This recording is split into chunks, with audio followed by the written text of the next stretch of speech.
And on Facebook.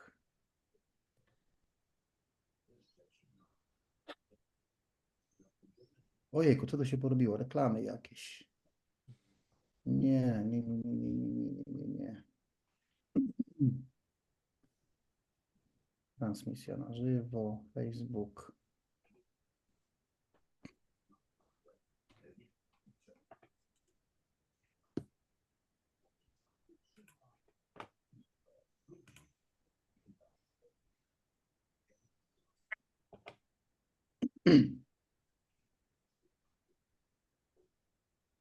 Powiedzcie mi ktoś, czy widać to na Facebooku?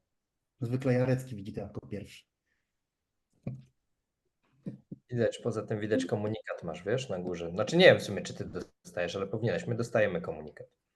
Tak? Tak, ja widzę, że jest. Chyba widać. Ale Dobra, widać. Czym to widzicie? Na grupie? Nie, no na fejsie mi się pojawiło, że Room Explorer transmituje cię na żywo. Za rzadko No da trzeba to okejkę rzucić, tak? Z tego co pamiętam. Tak. Tak, tak, dobra, trzeba jeszcze okej. kliknąć okejkę. Mhm. Tutaj wyrzucę, tu wyrzucę, tu wyrzucę. No dobrze, to witam serdecznie wszystkich na degustacji Compagnie des Indes.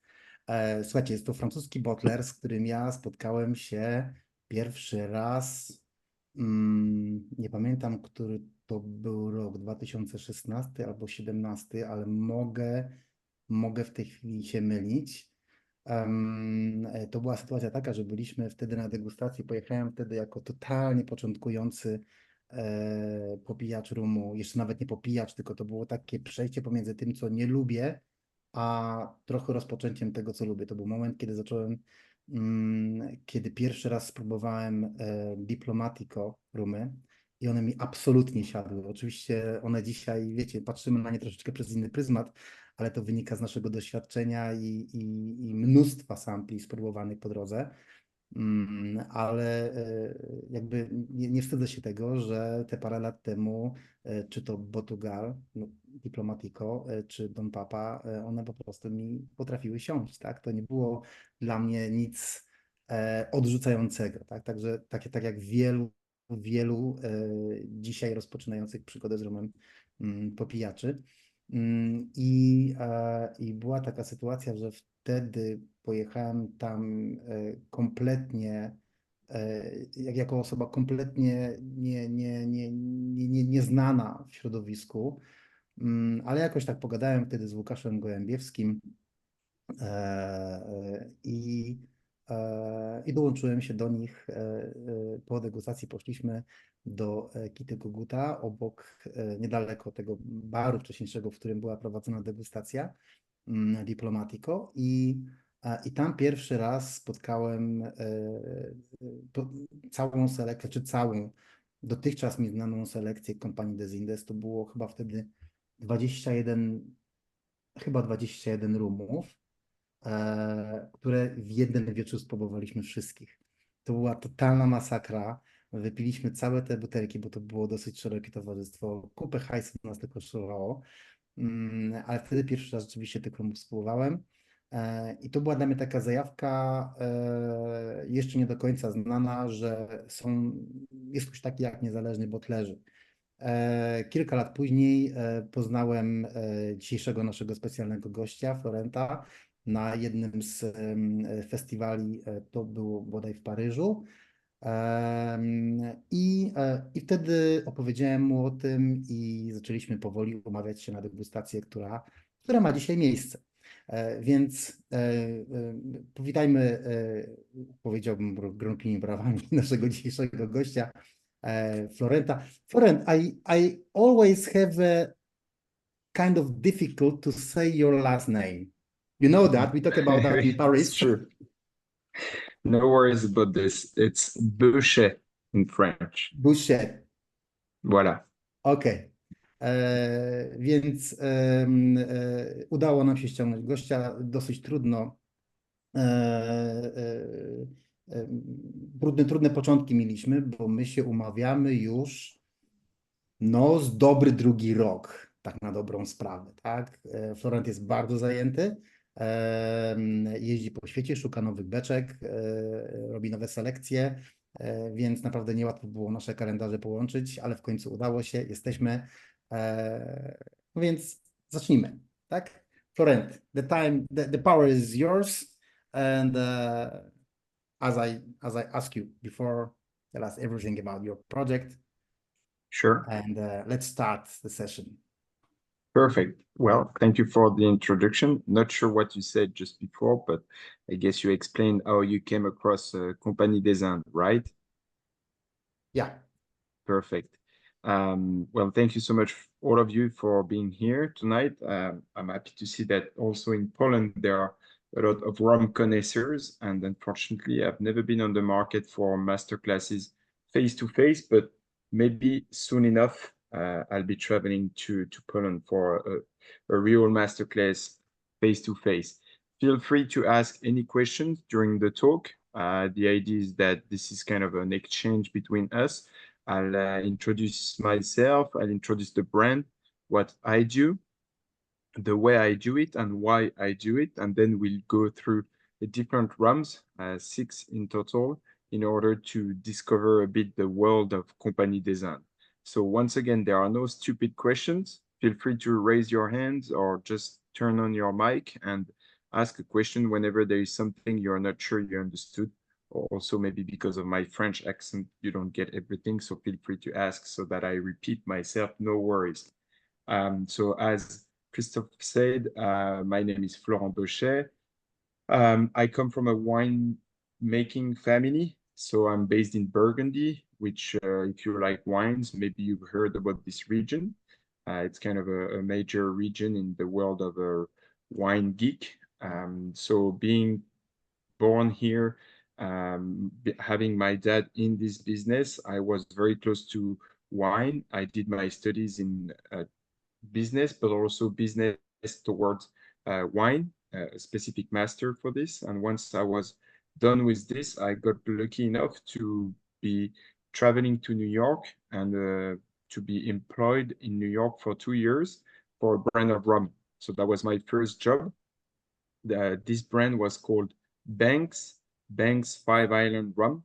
It's a brand that now has been bought by Bacardi, but at the time when I was working for this brand, it was independent. It was run by some entrepreneurs, and Banks Five Island was a blend of rums from different countries. So between 2011 and 2013, I was on the field in New York every day with my backpack, 2 bottles of rum, and I was going to some of the best cocktail bars in New York to introduce the rum, get them to work with the rum and the cocktails. And by doing this, I met a lot of rum connoisseurs, a lot of rum lovers from the US, a lot of bartenders which were very knowledgeable about rum. I learned a lot. And when I moved back in Europe, that was end of 2013, I realized that the rum business was a bit not the way I imagined it. Meaning that a lot of commercial brands here in Europe were doing a lot of volumes, and that people thought that rum was always sugary, vanilla, or caramelly. And I just wanted to help people discover that, like in the wine world, when we talk about terroir, when we talk about the know-how of a specific producer from a specific small piece of land, which could differ from one piece of land to another one. In the rum business, basically everybody had the same flavors. It was sugary, it was vanilla, it was caramelly. I'm putting aside the rum from the French Antilles at the time. So my idea was to introduce the consumers towards the real rum of, world of rum, rums which really tasted like rum, rums which did not include coloring, flavoring like vanilla extract, or glycerol, which is something which gives you a mouth feel which is more sweet, but it's just basically some chemicals. So that's how I came up with the idea of starting my own brand.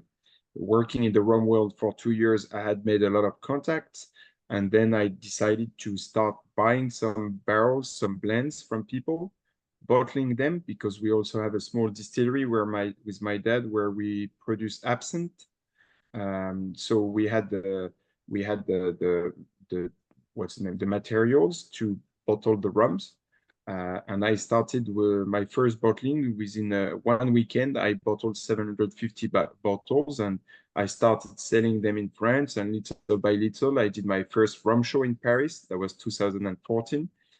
And I made people to taste my rum. I explained my philosophy, and the more it went, the more the rum was booming, the rum market was booming, the more people were getting educated, the more rum groups were starting. So I kind of surfed on the wave, and it was the right timing for the right philosophy I had. So that's the philosophy of Compagnie des Indes. In the range, you'll see tonight we will taste 2 blends and 4 limited editions. 4, sorry. I haven't started drinking yet, don't worry. Within this range, you'll see there are some funky stuff in the range. There are blends which go from something very easy for people which are beginners, kind of, up to some very funky, crazy stuff which I'm doing all year long. I release different style of products. So that you don't wait too much before drinking your first rum, I propose that we start with the first one, which is Latino. I don't know if there is a number on your samples or something like this, Christophe. Maybe you want to mention it. I think I mentioned on the label that this is Latino one. Okay. So, Okay, so, perfect. So all have information on the labels. Okay, perfect. So this is the first one. So Latino is a blend.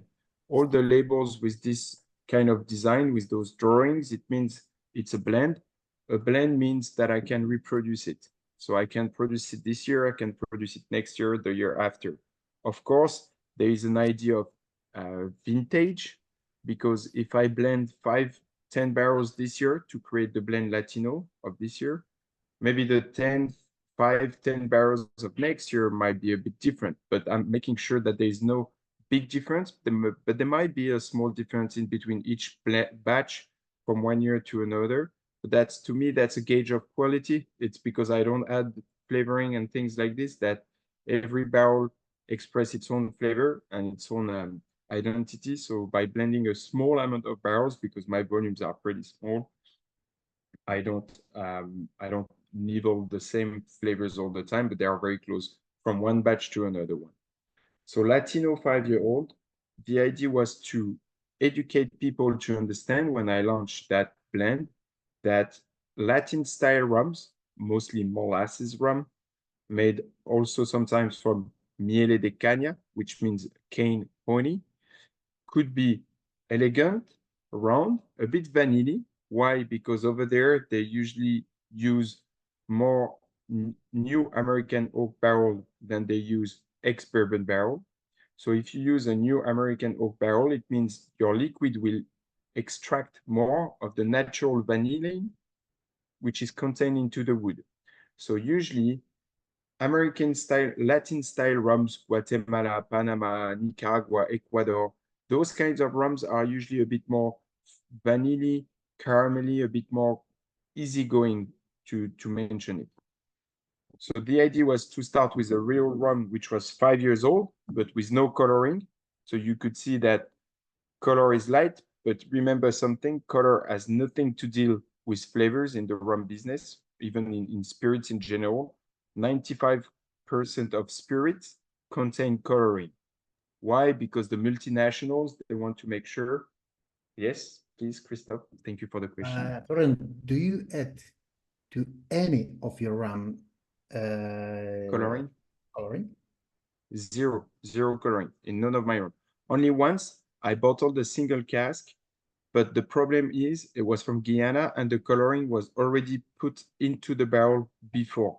So I did mention on the single cask label, I did mention it here, contains coloring, but it's only once that I did it. It was a Guyana Enmore 27-year-old or something like this. But the flavor were so amazing that I thought it would have been a shame not to bottle it just before the coloring, but at least I mentioned it. But apart from this, from my entry level up to the top barrels, I never add coloring, because there is no point on adding coloring. It doesn't bring flavor, or maybe a touch of bitterness, and it's just a commercial thing, so that when people buy Zacapa 23, they think that, wow, it's so dark that I'm buying a 23-year-old rum. Oh, and I'm getting such a good deal because it's only 80 euros or for a 23-year-old rum. When you see my bottle next to it, which might be 300 euros for a 23-year-old, people think, well, I'm going to buy this one. Plus, it's very dark, so it should be old. But in fact, it's just like a magic powder, you know, to make people think that they are buying something there which is older than what they think they are buying. And also, it's multinational which are pushing for this, so that because they do big batches, they don't want people to be withdrawn from one bottling to the other one, because the color change in between a Chivas 12-year-old of this year and a Chivas 12-year-old of next year. Yeah. So that's why they're putting always the same amount of coloring, so that the color is always the same from one year to another one, from one batch to another one. But in the end, because I have small production, because I want to educate people to make them understand that from one batch to another one, there might be a little difference. It's like in the wine business. Then I don't need to add any coloring. So never any coloring in my rums. So that's a real color of a 5-year-old rum. Sometimes it could be darker for a 5-year-old rum. Sometimes it could be lighter. I even bottled 24-year-old rums, which were lighter than a white wine, lighter than this one. So remember something, color has nothing to deal with flavors. It could be a very light rum, but in color, but very powerful in flavor. So more about this blend. So Latino is a blend of 4 different origins, mostly from one Latin style country, which is Guatemala. So it comes from Darsa, Distillería de Alcoholes y Rones S.A., which is also known as the producer of Zacapa, but not only, also Zacapa? Okay. Botran. Botran? Yeah. Yeah, and when I put a 5 on my label, same thing. Well, now it seems more logical, but in the time when I started, something like Sistema Solera and all those things were very much into fashion. So a lot of brands had Sistema Solera on their labels. They had fake agings or big numbers. Me, I decided to put it on the side, the small letters, 5-year-old, but it's a gauge of quality. If there is a 5 on my label, it means all the rums in this bottle is minimum 5-year-old. It's not the oldest. And same thing, it was about, sorry, there were some questions about sugaring. So when I started, people were drinking rum with a lot of sugar, sometimes 40, 60, up to 80 grams of sugar per liter. I decided to re-educate the palate of consumer to drink rum with less sugar in order to move to the rum with no sugar. So within my blend, within all the rums you're going to taste tonight, the only one which contains sugar is this one. It's Latino. But I've always been very transparent to my consumer. When I started, I remember doing the first rum show, people would come to my booth, they would taste my rums, and I would start with the blend. I would explain, well, this one has 15 grams of sugar per liter, this one 10 grams, this one has no sugar. And people were asking, well, but why do you put sugar in your rums? And it was pretty funny. I was like, well, I do put sugar. I tell you I do this. I only put 15 grams per liter, which is very low. But most of other people put a lot of sugar, but they don't tell you they do. I remember at the time, Zacapa was telling people, well, because we are at 2,000 meters above sea level, the barrels age in a specific way so that it makes it so sweet to your palate. Well, that was all fucking bullshit. It was just a marketing department which came up with this. But in fact, they had more than 45 grams of sugar per liter. So I told people, well, you should go now and ask everybody behind their booth if there is sugar or not in their rums, and you will see they will become all red because they won't be able to tell you if yes or no there is sugar in their rums. But anyway, so this one contains sugar, 15 grams of sugar per liter. Knowing that when I started 10 years ago, I decided not to go above 15 grams. And since 2022, European regulations changed, and it is allowed to put rum on your label only if you have less than 20 grams of sugar per liter. So I was already in the right positioning by or not more than 15 grams, because the European Union decided, according to some specialists, that above 20 grams, it becomes something else like a liquor more than a rum. So people decided that 20 grams was the maximum. So it's a bit sweet. It makes it more commercial. It helps people to understand better the rums, and then to move little by little, because they get tired of sugar. They need something drier, so they will move to something else. So this one, I mean, you had time to taste it, you had time to smell it. I think it's important that you do your own tasting notes, because if I tell you some flavors, of course you will smell them, but I think now that you've smelled it, you might be likely to realize that it is something easygoing, something round with a touch of not smoky, but torrefaction flavors, like roasted coffee notes, roasted almonds, which you get a lot on the finish. A nice sweet and vanilla touch on the first nose. A bit floral. I get a bit of Edelflower liquor, a bit of for sure roasted almond, a lot of marzipan. You said marzipan in English, yeah, frangipan, marzipan. It's all together. I call it the rum of France. It's an entry level of my one of the entry level of the range of the blend. It's the second bestseller. It's easygoing. You put it on the table, you share it with friends. You don't have to be a rum geek to enjoy it. It's just an aperitif rum, could be a cocktail rum, could be a digestive rum. Works for most of it.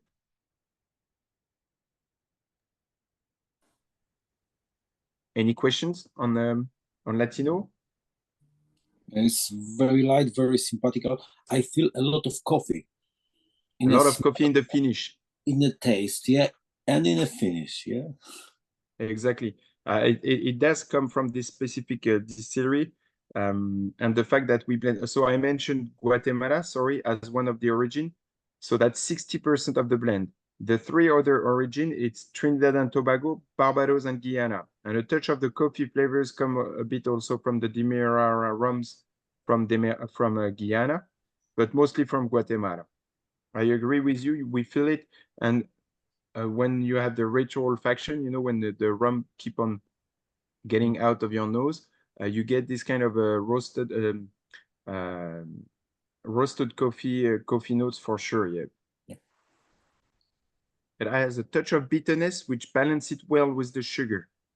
So it's also important, like when you do a blend in wines, by blending different grape varietals, you try to reach a great equilibrium, something well balanced.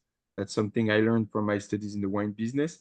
Well, I try to do the same in the rum business. By blending different origins, you have an idea of where you want to be, and you will take different ingredients, being different rums from different distilleries and different countries, and you blend them together in order to reach what you had in mind. And with this one, I had in mind the idea of having something easygoing, round, but at the same time still a bit powerful and dry in the finish, so that you don't get tired of it too quickly, so that it's not just sugar and vanilla, but it does has its own character a bit.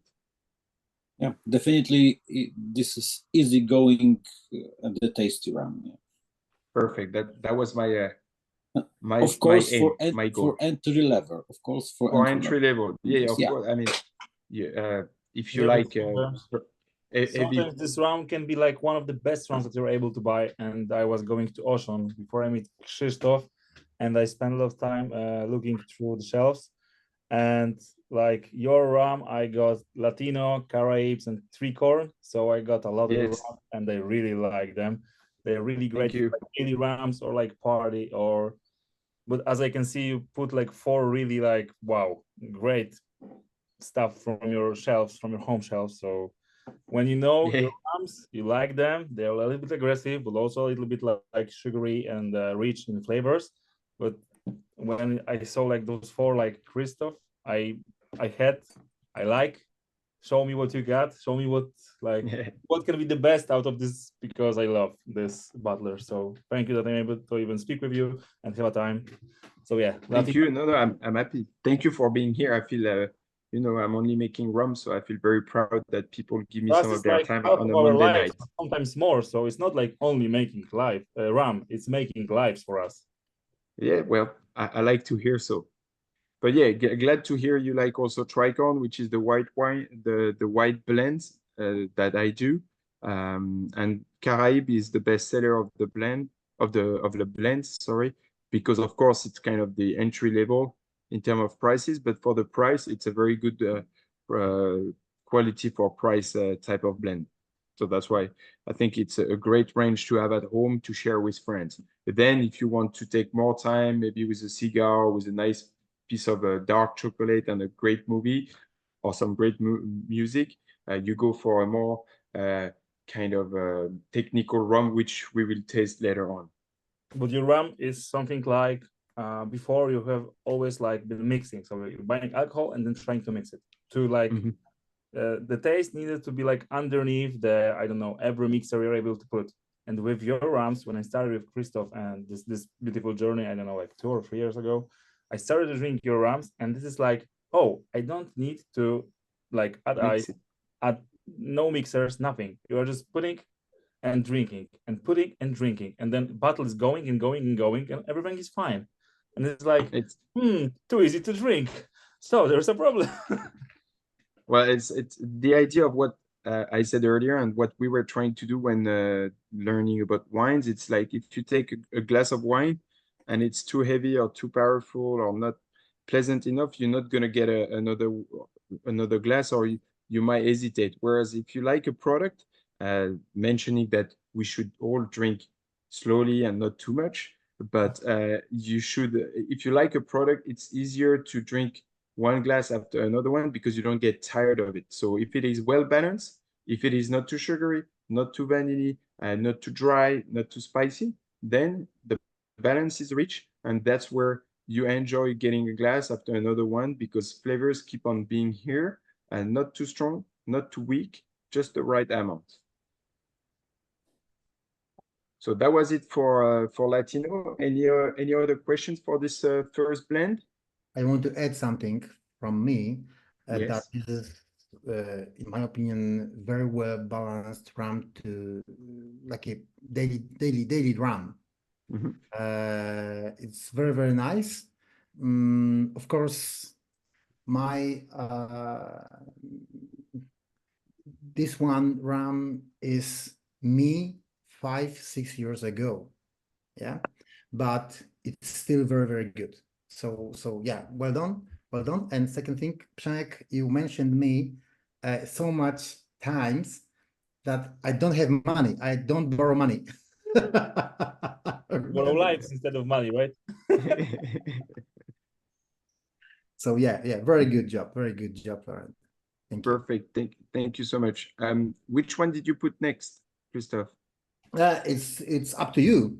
Just okay, cool. no, because I thought we will start from Vietnam. Yeah, but because it's 50% ABV and Latino is 40, and because Latino has sugar and Vietnam has no sugar, I put Latino first. Yeah, it's normally. So the next step, if I think, could be Bullet de Canon or Vietnam. Vietnam, because Bullet Canon, it's another funky, crazy thing. So better Vietnam, then we'll do Navy, and then we'll do Bullet, and then we'll drink a lot of water, rinse our glass, and do the 2 last ones. Yeah. Let me mention it that, guys, the Vietnam Great, it's one of the 3 great whites from Compagnie des Indes. We put them on the daiquiri competition. So for now you know what you try, but in the daiquiri competition you don't know what inside. Tell us what's the number. Yeah, you got all your numbers. So, friend, you should know that from in this meeting we have 1, 2, 3, 4, A lot. 5, 6, 7, maybe 8. Hard Almost all of workers. us here are in daiquiri competition. All hard worker Started with people, daiquiri hard before working you went people. there. Yes. I So, like yeah. this. I like this concept you have with the daiquiri competition, being people making it at home and giving their grade. I think that's great instead of just having bartenders or things like this. I think consumers are the best judges. So I think it's a great concept. Yeah, that's why I sent the sample sets mainly to final consumers, because some people told me, oh, I don't know NH RAMs, I don't know how to score it. Don't Don't worry. don't worry. It's about your feelings. Only Exactly. about your feelings. You don't know the names of RAMs. You don't know what you have inside the bottle. And yeah, and this is the prettiest thing, I think. Yeah. But we know that you are a good person and you are only putting the good ones. Yeah. Hopefully. Yeah, I did that. So, Great White. So that's a range I launched in 2022. The idea was to show people that there are great white rums made all around the world. Of course, if you want to have a delicious aged rum 10, 12, 20 years later, you have to start with something which is powerful out of your still. And that's the problem with a lot of big distilleries, especially from some countries like Nicaragua, Virgin Islands, sometimes Dominican Republic, is that they distill something very light and then they rely on the barrel to give flavors. And something I feel is wrong is instead you should start with something powerful so that when you age it in a barrel, it creates once again a balance between the flavorful of the flavors of the rum from the still and the flavors of the barrel mixed together. Whereas if the flavors of the rums are like this, very small, and the flavors of the barrel is like this on your rum, it doesn't make a great balance. So the idea was to get people to taste delicious white rums, which once aged might give something amazing in 5, 10, 20 years after in a barrel. And also with Compagnie des Indes, one of my mojo, one of my philosophies to always, I would say, it's always to help people discover, to surprise my consumers by discovering new distilleries or new distilleries in countries which you already know, but also new countries and new distilleries producing in those countries which you've never heard of. So Vietnam, part of the Great Whites, there are 3 Great Whites: Vietnam, Ghana, and Jamaica. So this one, only 1,000 bottles of each reference, so 3,000 bottles in total. All of them bottled at 50% ABV, no sugar, nothing, just straight out of the column with some aging in a stainless steel tank. So for this one, it was distilled in March 2021 and bottled in September 2022. So it rested for a year and a half in a stainless steel tank. By doing this, you let the product oxidize. And when it oxidizes, it's like a bottle of wine that you open before serving it and let it breathe. Same thing with the spirit. By letting the spirit oxidize, it will get rid of the bad flavors, the bad alcohol, which sometimes are too dry. And it will help to make it softer, rounder. So bottle at 50% ABV, very low dilution. You have all the information on the label. This is, of course, this one, it's cane juice rum distilled in a copper column. So this is the same style of column that you have in Martinique, a column Creole. So copper gives a lot of what we call esterification. It's the fact that alcohol touches the copper and it creates a reaction which helps to create more flavors. And also being a column, they managed to make it clean, but at the same time powerful. So that's very interesting. It's a French gentleman which distilled this rum, and the column is using, he bought it from Armagnac, from an old Armagnac producer. And so remember, this is cane juice rum.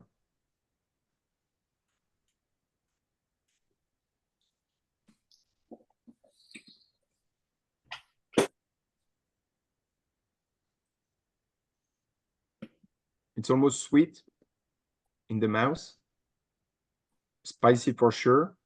Alcohol is not burning. It's flavorful. It's powerful. It's warm, but it's not harsh. You get a lot of the what's the name? The cane juice flavors, being very earthy, kind of vegetal, greenish, a bit of olive-like. Some people sometimes they get olive in those style of rums, in the kind of high ester rums. So yeah, the idea was to get this range of rums being a bit high ester from either molasses or cane juice. Rum from Vietnam? Any of you guys? A little. Uh-huh. But the original Vietnamese product is not exactly like a rum. Yeah. Yeah, we agree. I was in Vietnam a few years ago, a few weeks, and I tried some strange alcohols. But when I drink it, I remember that Vietnamese people eat a lot of greens, a lot of vegetables. And I Yes. feel these greens in this rum, yeah, in the smell and in the taste, yeah. Maybe It reminds it's you some some of the mind flavors. association, maybe Yeah, some yeah. mind association, It's but true. I feel it. Yeah, it's absolutely different than normal regular agricoles, yeah. The same production profile, also Exactly. juice, also column, yeah, but the taste profile and smell profile is absolutely different for me. Not so floral, not so fruity, more vegetable, more greens, like this. Yeah? Yes. And a bit spicy also, maybe like kind of a curry style, or you something a bit almost creamy on the nose. But when I drink an agricole rums, I feel mostly fruits. Yes. In this rum, I feel mostly vegetables. So it's strange, but I feel it.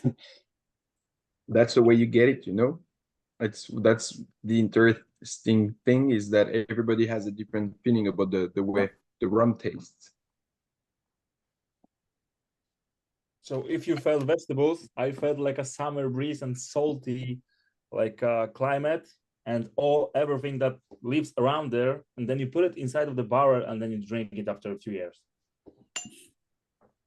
That sounds like a great tasting note that I should put in my website. So it's like a higher school or academic school of Krzysztof Piaseczny, and then you can learn everything just because he's there. Do you have any questions about this one? So I bottle it as an overproof. I mean, there is no real legal part of what overproof is, but usually we call a spirit being overproof of 40, 47, 49, 50.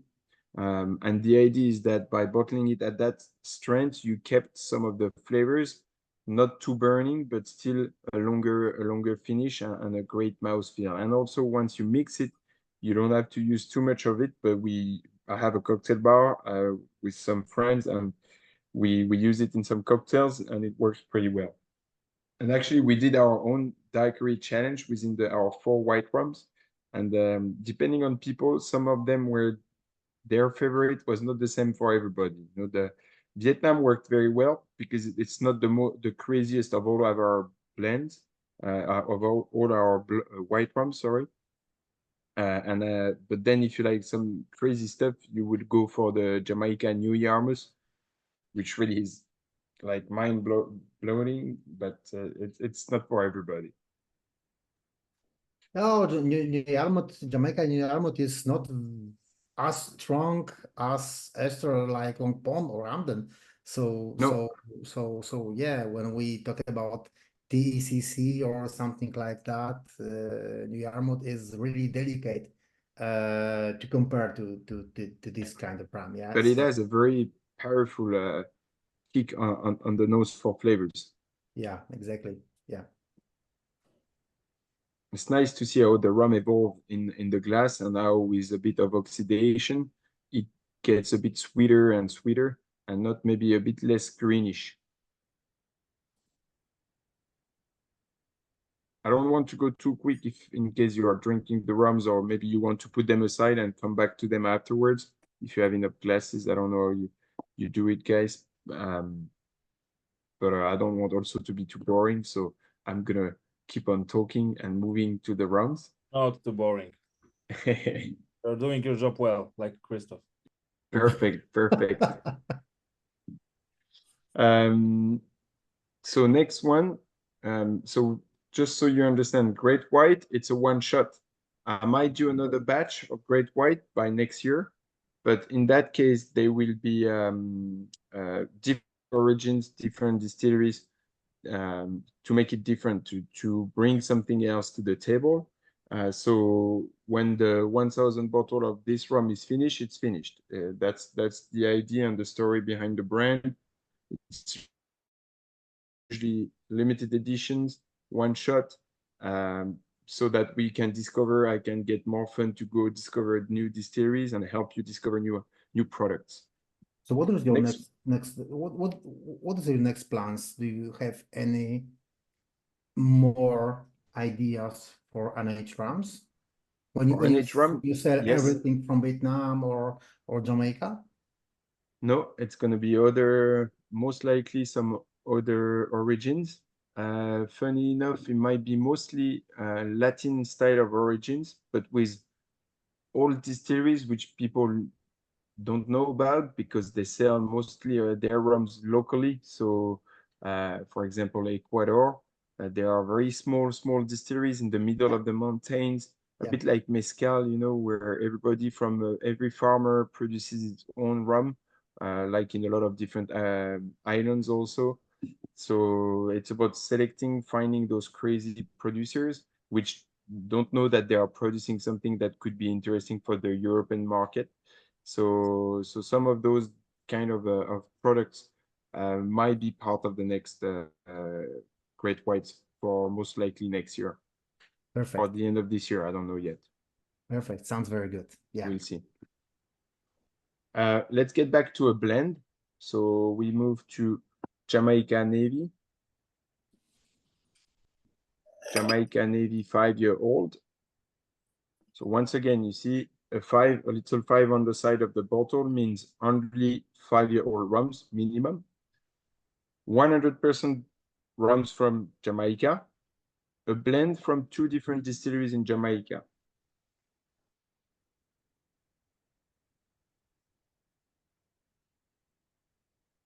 So this one, I have both blends. It's the same blend, the same liquid at the beginning, which is in the barrel around 65% ABV when I do the blend. One is diluted to 57%, this one with no sugar, so the Navy strength, 57% ABV.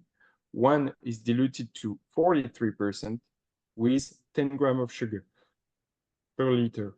So same blend, bottled at 43% ABV with 10 grams of sugar per liter, or bottled at 57% ABV, no sugar.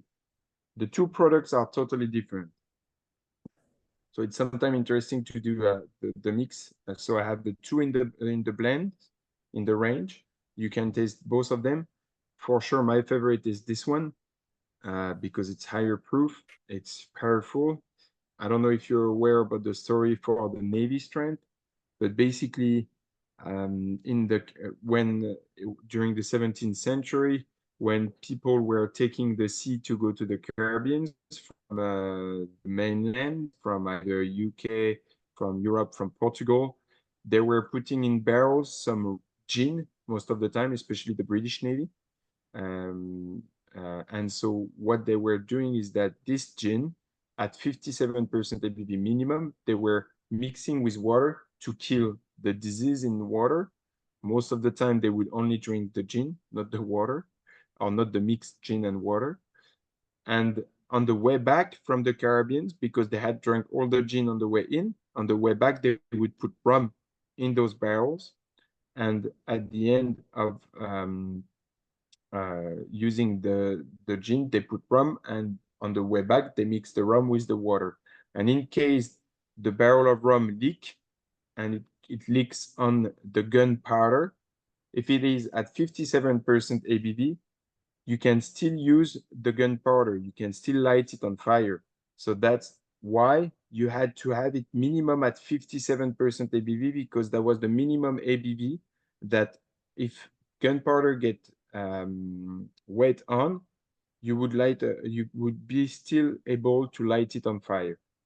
So that's why you call it Navy strength. On the way into the Caribbean, gin. On the way back, rum. You could only see a rum or a gin being called a Navy strength. So 100% rums from Jamaica, 2 distilleries, Monimusk, also known as Clarendon, as well as, Worthy Park. I'm getting confused. Could I share, maybe I could share pictures if people are interested. Do you think I can share pictures? Yes, you can. Let me check it. Yes, you can do that. So let me see. I'll try. So I did a big trip in the Caribbean in 2017, and I did another one this year in February. So in 2017, I visited 30 distilleries in 30 days within 12 countries. And this year in 12 days, I did, I think, 10 distilleries in 5 different countries. But so the pictures I'm going to show you of Worthy Park are the ones of 2017. Here they are. So let me see if I can share. Partager l'écran. Worthy Park. Okay, can you see the pictures? Yeah. Oopsie. Okay. Here you see the picture in big letters. So the story about Worthy Park is that they are the only one in with a bit of Appleton, but very small part for Appleton. The Worthy Park, all the rum they distill come out of the molasses that they produce on site. People which own the Worthy Park estate, they are actually, before this, they were farmers, and they were mostly owning fields. And so here you can see that's all around the distillery, cane field in a valley which is above 400 above sea level, which is very interesting. And all the distillery is surrounded by canes, and they have on site their own cane factory. So they receive the cane, they crush it. Normally I will see, okay, so here you see a big crane, put it into the sugar refinery, make sugar cane juice, make syrup, and then start fermenting it and distilling it. In Jamaica, sugarcane molasses, it's a monopoly from the state. So even though the distillery is 200 meters away from the refinery, they sell the rum to the national rum to Jamaica, and then Jamaica sells it back to the distillery because it's a monopoly. So they are the only distillery in Jamaica to use only Jamaican molasses for their rum. Sorry, I'm sorry, there's my dog, which is annoying. I don't know if you can hear him. Give me 1 second. Enjoy the rum. Can you, may I ask you? Ah, okay.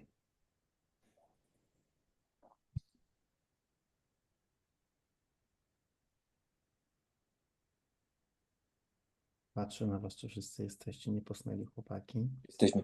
Nie Ja się, posnęli. Sorry, guys. That's a live Jarek problems. pojawił jak trzeba. Chyba jestem tylko. So just so you understand, in Jamaica, sometimes either Long Pond, Worthy Park, Amden, they buy molasses which the state of Jamaica is supplying them. And sometimes 1 year it would come from Guyana, 1 year it would come from Fiji, 1 year it would come from Guatemala. Basically, the state of Jamaica, they buy the rum wherever, the molasses wherever it is cheaper, and they sell their molasses wherever it is the most expensive they can sell it to. So that's something very interesting to see, is that every year Jamaican rums, either Hamden, Long Pond, or those distilleries, can manage to produce the same style of rums in terms of flavors, even though the molasses come from a lot of different countries. So it's all about the yeast, the different style of distilling processes and the way they age it that makes their own know-how and their own type of character for their rums. Some more pictures, so you see. So that's the distillery Zan Kong that you might see here. It has changed a bit since 2017. He's the representative of Worthy Park. Those are the ones, they are dunder, kind of dunder style of fermenters. Lauren, can you show us the picture in full size? It is not in full size? No. Nope. I Well, think it's in, there is like We two. see only the whole catalog. Maybe there is like two screens. sorry, no, well, because I keep on changing them, but okay. Wait, let's see. Vous êtes en train de partager votre écran. So we have start from the very beginning now. Okay, wait, here Yeah. we go. Sample number 1 again, please. Can you see here? People for sure will like it. Oh, Oh, yeah, we see it right Can now. you see? the You see in tank. big? Okay. So sorry, I was. Okay, so we get back. This is the real Okay, life. so here you see the big scenery, right? Yes. Yeah. Okay, so Worthy Park Estate, which is huge. This is the valley where Worthy Park is based in. All the sugarcane fields which are being grown around Worthy Park. And now also Worthy Park is almost the last sugar refinery on the island. So they get most of sugarcane grown on the island is refined by Worthy Park Sugarcane Refinery. So here you see that big trucks loaded with sugarcane ready to be crushed. So the crane takes the sugarcane to the refinery. They crush it over there, and it goes to the distillery, which is here. So as I said, here, those ones, you can see my mouse? Yeah, we can see. Yeah, okay. So those ones are the fermented tanks for the kind of higher ester rums from Worthy Park. And then inside, they have big stainless steel tank for lower, a more medium style of rums. And they are using their Vendôme double retort pot still, which is specific this style of distillation, mostly from Jamaica. You can see it in St. Lucia.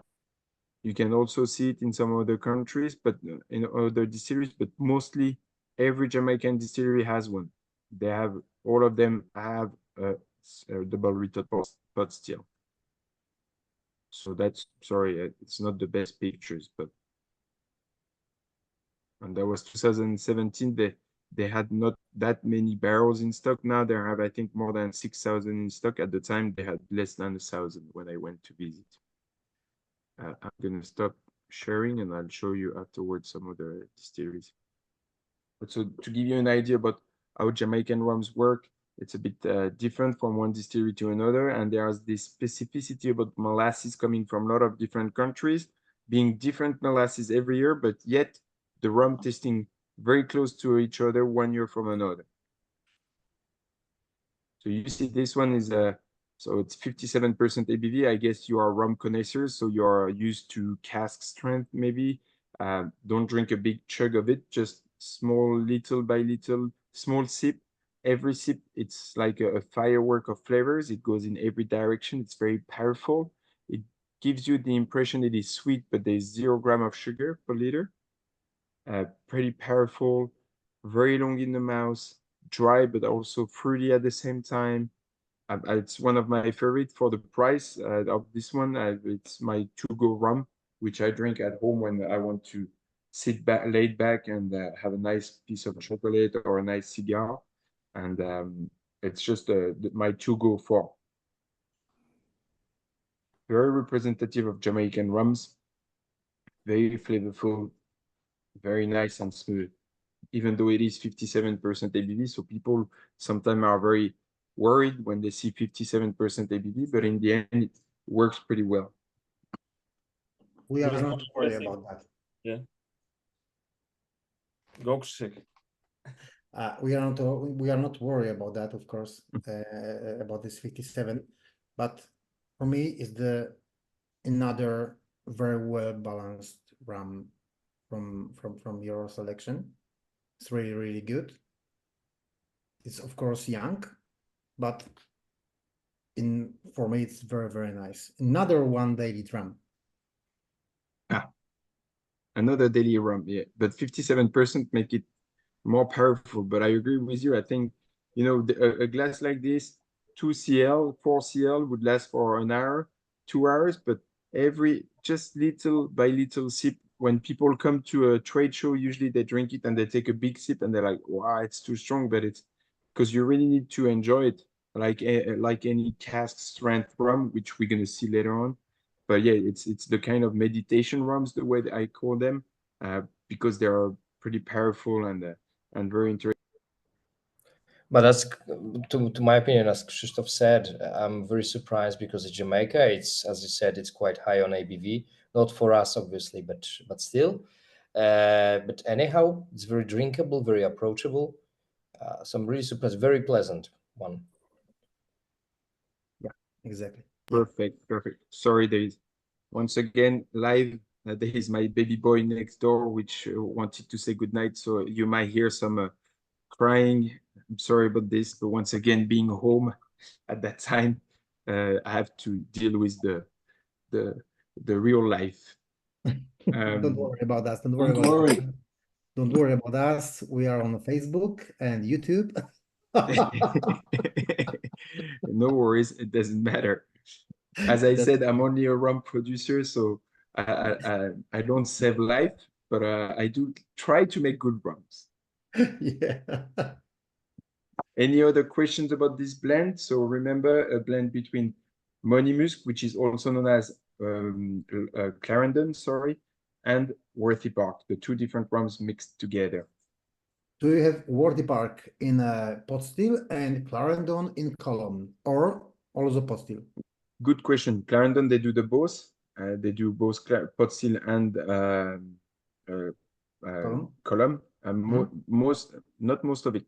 Most of the blend is pot still, and there is a touch of column still in order to reduce the amount of esters and to make it more easygoing as a Jamaican rum for people, because I wanted, especially the one at 43% ABV, I wanted it to be an entry-level rum for people to start liking Jamaican rums. So so that was the idea. Not too much pot still, a touch of column, so that it balances it and it makes it more palatable for every type of consumers. Okay, thanks. Guys, do you like it? Yeah.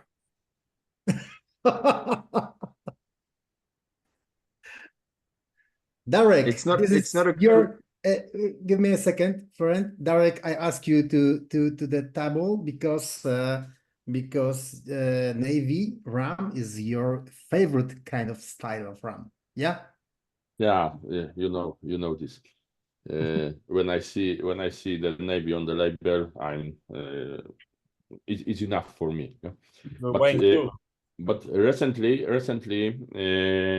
another way. Few years ago, the only style of rum acceptable by me was Barbados ones, but gratefully for Chris, he bring me to the other parts of the rums area, And recently, Jamaican Swan are also on my radar, let's say, in the place which I like You it like very it. much. Yeah, and I feel, Very cool. to be honest, I just came back from the sail trip, and I had one bottle of Worthy Park rum with me, and I feel it, and you know, it reminds You me. get the flavors. You get some of the touch of the Worthy Park flavors, right? Exactly. So it's comparing with Latino.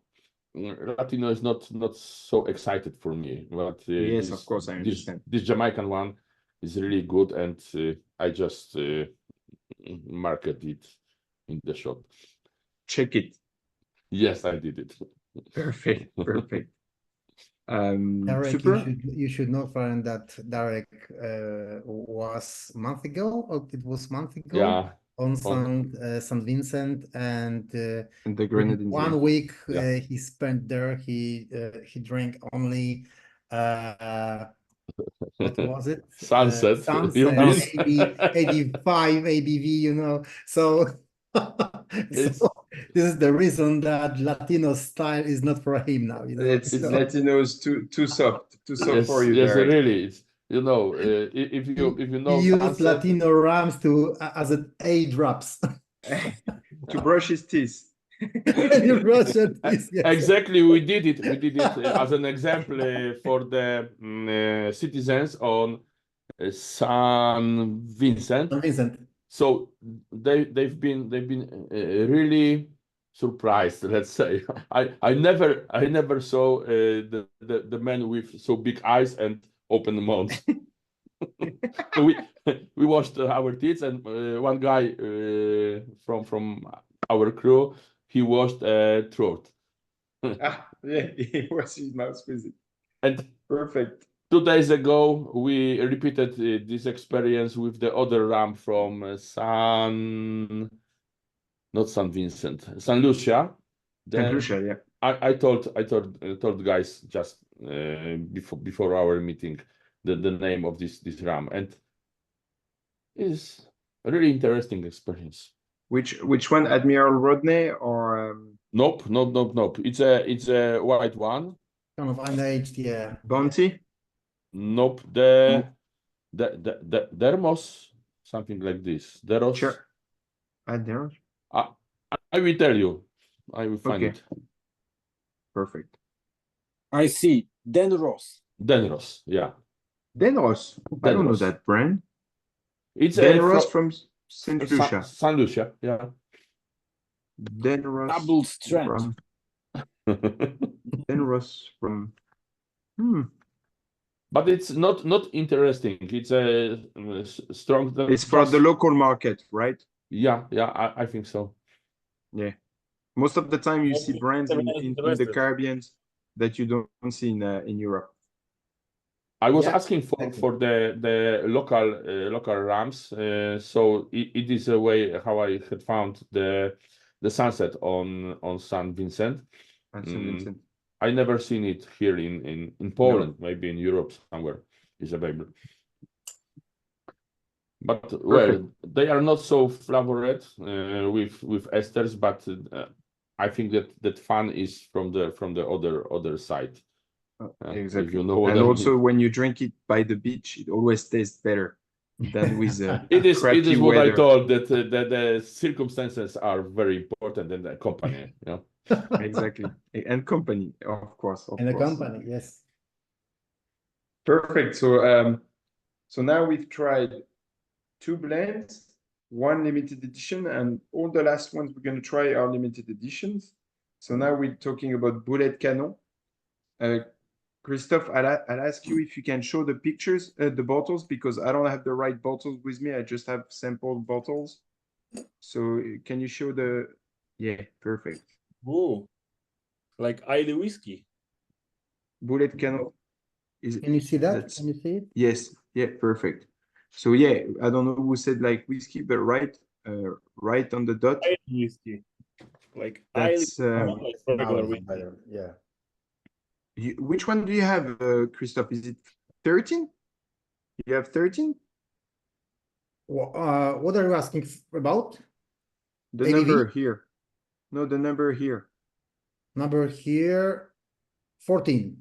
Ah, 14, yeah. Okay, you It's have good 14. or That's what not? I thought. How many numbers do you have Well, of this? it's last one I produced was 14. So it's every time a limited edition, no more than 1,000 bottles every time, between 500 and up to 1,000 bottles, depending on the way I make it. So I explain to everybody what Boulet Canon is, because it's important to understand it before you drink it. But if you smell it, you will understand. So I like everything smoky.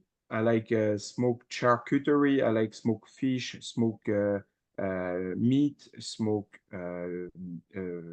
cheese, like scamozza, cigars. I don't smoke, but I only smoke cigars. Tari Lapson Souchong tea, so smoked tea. A lot of smoky things I like, and smoked whiskey. Smoked whiskeys, of course, peated whiskey. And I wanted to bring those smoky flavors into the rum world by different processes. So Boulet Canon is about having a rum, which is smoky.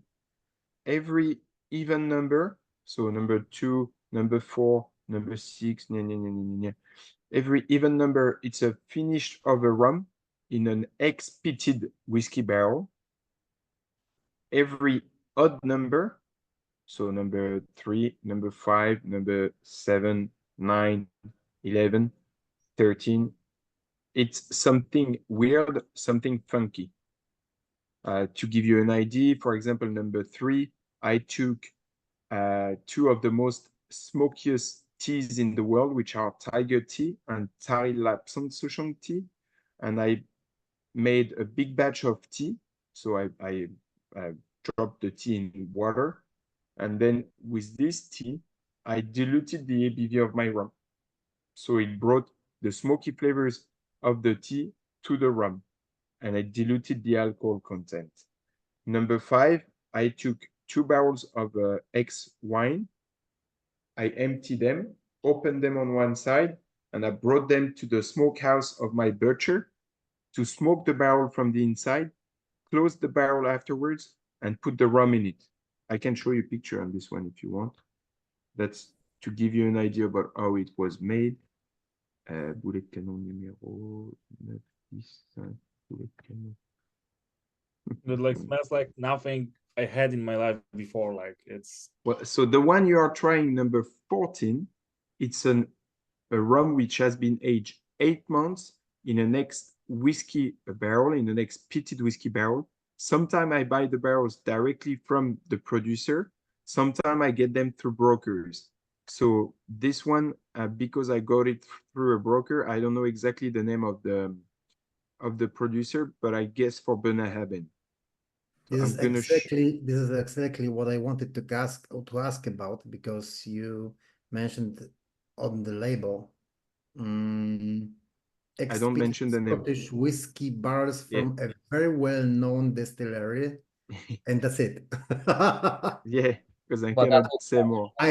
We have a guy here named Jarek, who will ask you for sure about this distillery. Aha. that was my question again as well. Well, sometimes I buy some, for example, for Lafroig, I buy directly the barrels from them. Number 10 was a quarter cask. I bought quarter cask from Lafroig, and I also smoked them in this smokehouse. So what I'm showing you is where I did number 5 and number 10. Number 10 was a double effect. It was quarter cask, so smaller cask from Lafroig, which on top of it, I smoked in the smoked house. So let me see. Can you see the pictures? But we are seeing the pictures. You mean the barrels were smoked? Yeah, I'll show you. So that's the butcher of my small village. Jean-Marie, his name. I was younger on this picture. That was in 2016, I guess. Yes. So you see, that's the barrel before being smoked. So X wine barrel being They kind of grated it inside to remove the wine flavors. So we put it into the smokehouse. I don't know if you see the walls behind, but this is like petroleum on the walls, because it's been, his grandfather had starting smoking sausages in this same place 80 years ago. So it's 80 years of smoke on the walls. So we did put barrels open on one side, the open side on the bottom, at the bottom of the here, and the smoke would come from the bottom, from the ground side below. Here we are 1 story up. So the butcher and myself, you see the color, and you see the smoke would come into the barrel, get trapped, and then exit and go through the chimney. So we let them in the smoke for 2 months, whereas normally sausages only stay 1 week or 2 weeks. So you light up, so you light up the fire. Bad quality pictures, sorry. Light up the fire, fire start, smoke very slowly goes to the barrel. And after 2 months of smoking, I think I have the pictures later on. Here's the color of the barrels. Wow. And here's the inside of the barrel. So you see, it really impacted this thing. We closed back the barrel because we also do some cooperage in our own warehouse. So we closed back the barrel, put some steam in it, and then we put the rum in it. And just walking into the warehouse, 10 meters away from the barrel, we could smell the smokiness of the barrels. And after 8 months, we took the rum out of it and tasted it, and it tasted like charcuterie, like a smoked sausage. It was pretty interesting. And so this one was the wine barrel, so that was number 5, and number 10 was the both Lafroig cask, smoked the same way for 2 months in the smokehouse. So those are the funky things I did. Other one was another one funky I did is that I made a partnership with a chain of restaurants in Paris, which are doing Texan barbecue. So they imported Texan, big Texan barbecue, where they cook the meat for 17 hours with fire. They make a fire with wood, real wood. And during those 17 hours, the meat, the barbecue brisket, get rid of the fat. So they get the fat, and normally they give it to an organism which transform it as bioethanol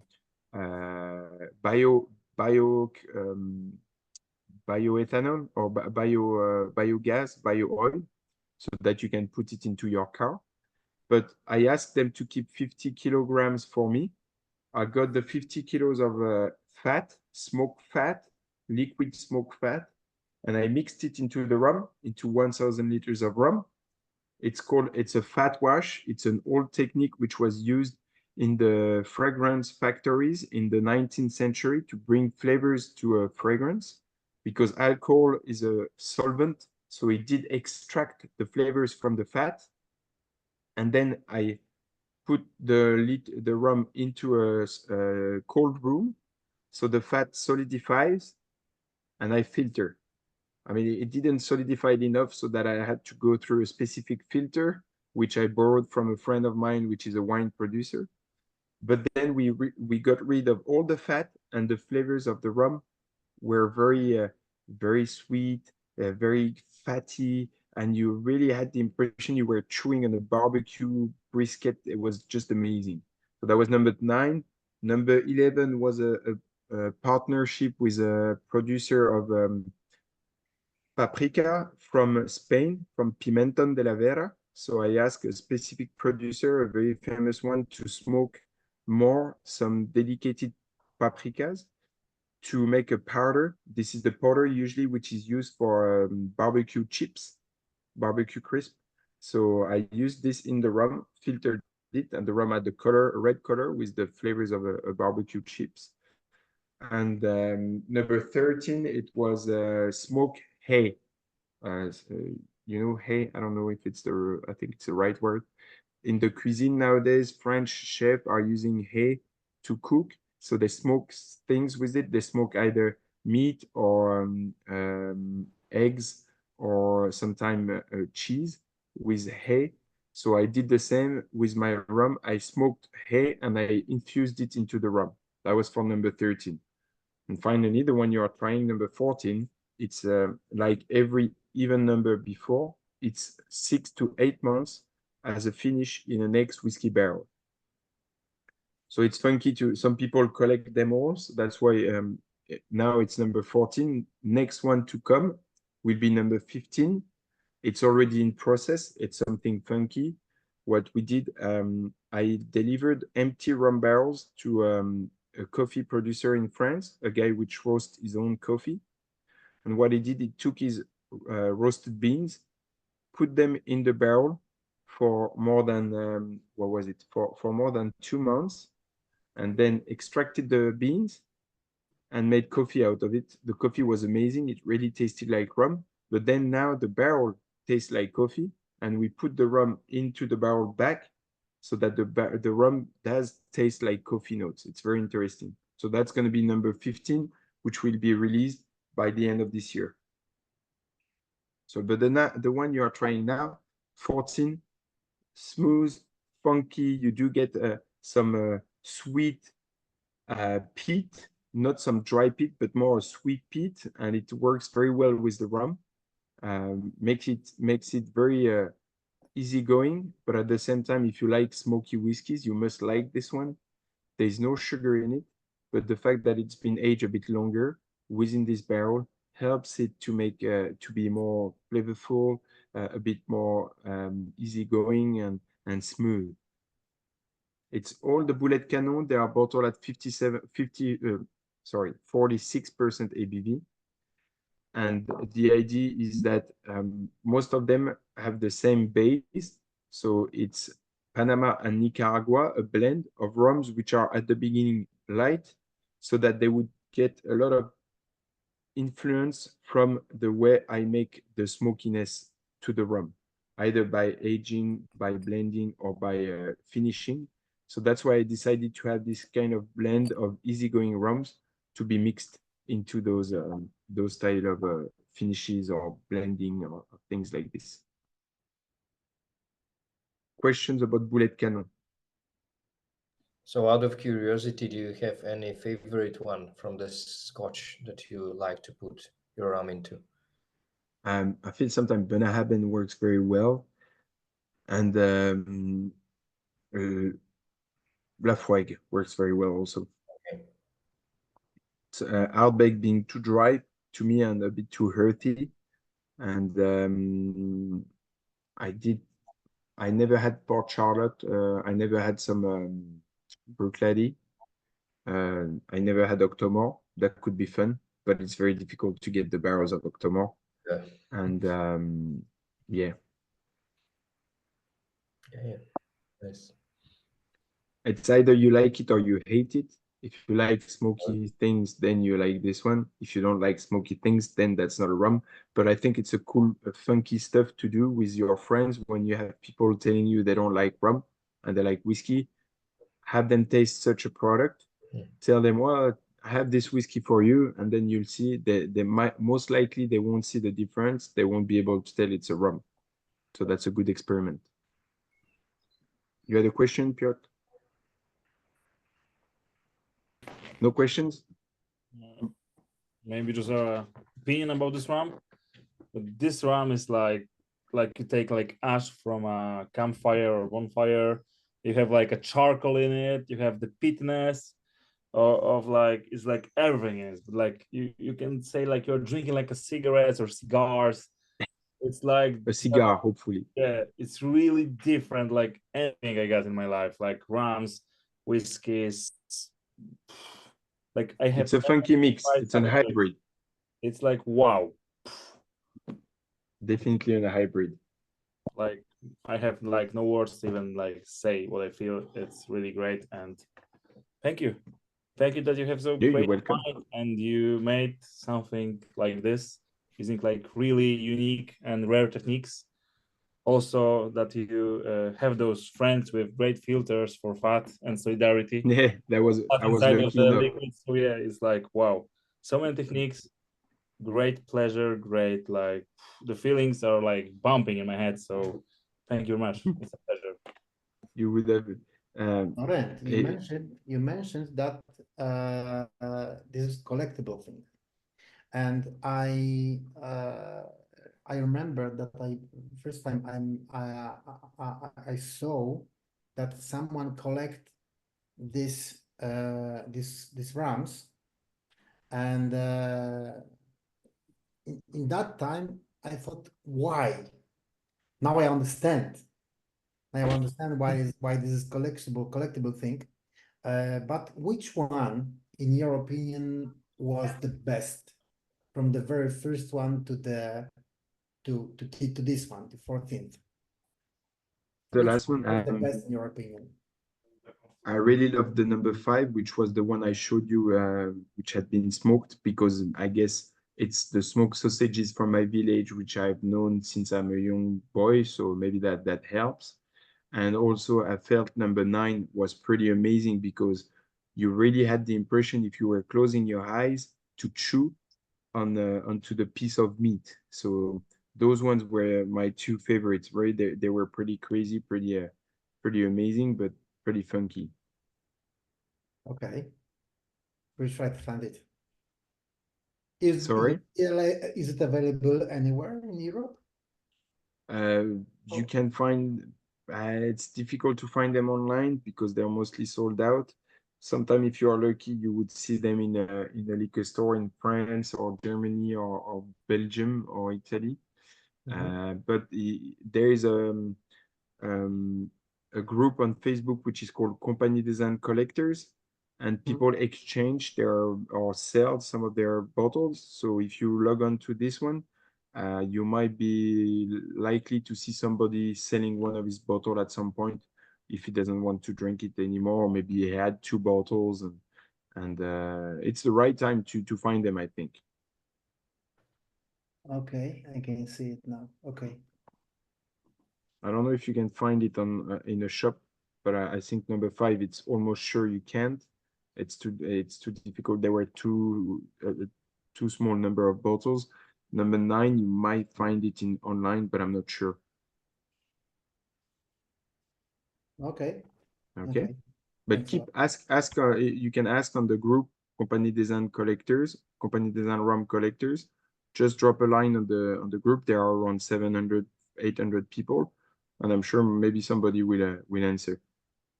Okay. Okay. Perfect. Let's move to the 2 last ones, which this one are single cask, so kind of the top of the pyramid. We've had blends, we had limited editions, single still, single distillery, but now it's 1 cask, 1 distillery, 1 origin. That's the pretty funky, amazing thing about it. Same thing, if you can show the bottle, please, Christophe. Which one?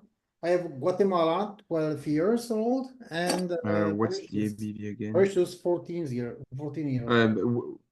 Let's start with Mauritius because the last one is a cask. So we go with Mauritius, 14-year-old. Sherry cask, 14 years old. Exactly. This one, yeah, yeah. Can Perfect. you see?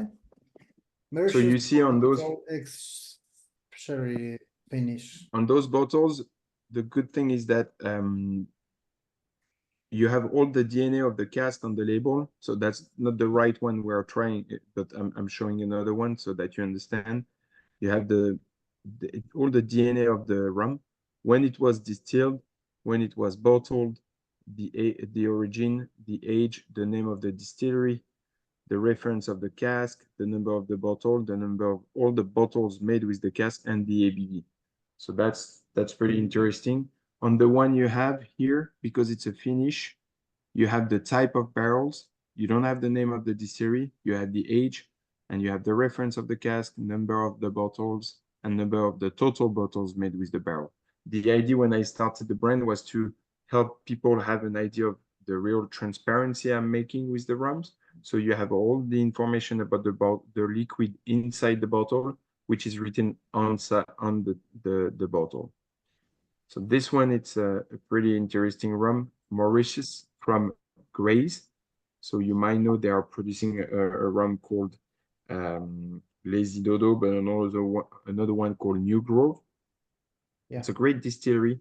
Same thing, they own a lot of their sugarcane fields. They use copper distillation sometimes, not all the time, but this one comes from copper distillation. Pretty full-bodied, pretty powerful.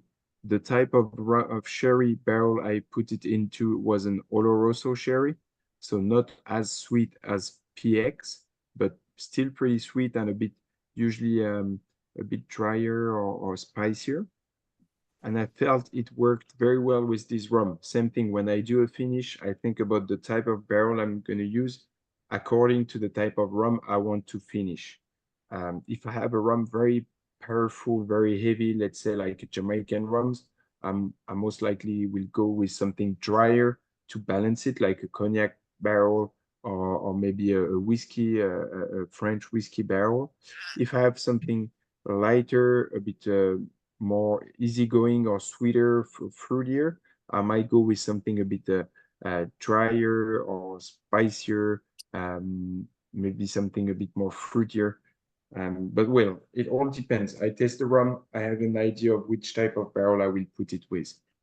So I felt Mauritius and this sherry, Oloroso sherry barrel worked very well together.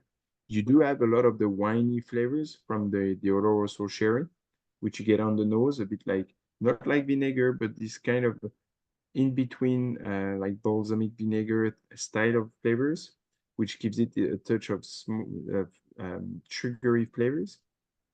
And in the mouth, it works well. It evolves toward kinds of raisins, dry raisins, goji berry, some dark chocolate, which makes it pretty cool and interesting.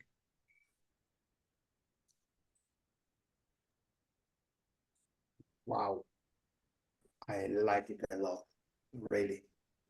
It feels sweet, but it's 0 grams of sugar. It's just the finish which made it rounder. And also, it's important to know that I don't filter the rums in terms of cold filtration. So when you do a cold filtration, you remove some of the natural essential oils which you had been extracting from distillation. And if you remove those oils, you remove some flavors because they carry flavors. So I don't do cold filtration. And we dilute the rums because this rum has been diluted from the barrel. It was around 62% in the barrel. It's been diluted slowly with water. And we do it over a period of 1 month. So we do 1/3 of the water we should add in total. We put 1/3. How we call it? We turn the rum and the water together. We have a specific tool. Let it rest for a week, come back, put water again, another third, mix it for an hour or two, let it rest for another week, and then the last time, we do it one last time, mix it and let it rest. Same thing, once we bottle the rums, we let it sit at least a month, and then we start selling it, because I don't want consumer to receive a bottle of rum and open it and drink it at home if it had been bottled the week before, because the rum is still a bit shaken, it needs time to rest in the bottle, to oxidize and to get better. And if you do this right after bottling, if you drink the rum, open the bottle, drink the rum, it doesn't smell the right way. Same thing when you open a bottle of rum, which is new. When I do a masterclass, for example, I always open my bottle 1 or 2 days before, 2 hours before, so that it oxidizes a bit and it breathes. It's like wine, the liquid is lively, so it needs to breathe, it needs to evolve.